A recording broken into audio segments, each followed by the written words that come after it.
Years ago, I was in a very toxic relationship, and for the longest time, I couldn't figure out why I was so unhappy. Why couldn't I just be happy in my own skin? Because what I realized was I was doing all of this emotional labor. Like, yes, you might get the outcome that you want in the moment, but eventually it will catch up to you and you will burn out. But what happens is when you repress those emotions, they show up in other ways.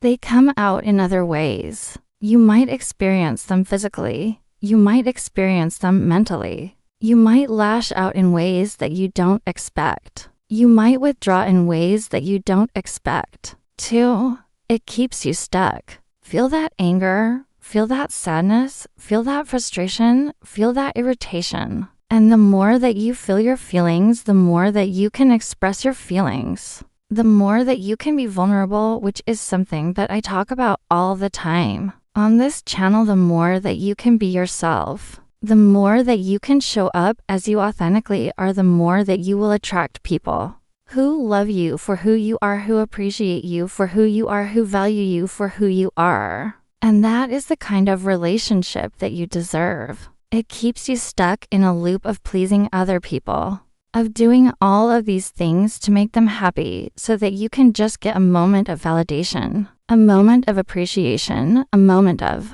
you're loved.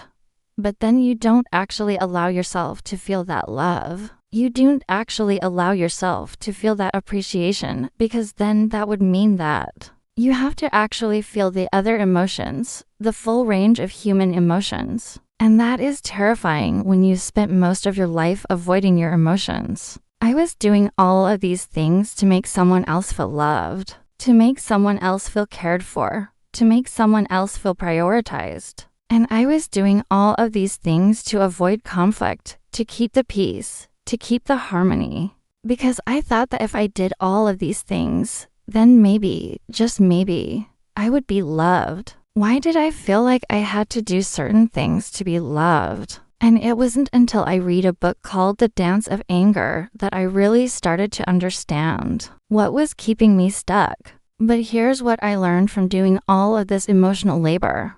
1, it doesn't work. The whole goal of doing this emotional labor is to not feel anything, is to avoid the pain, to avoid the discomfort, to avoid the sadness, to avoid the anger.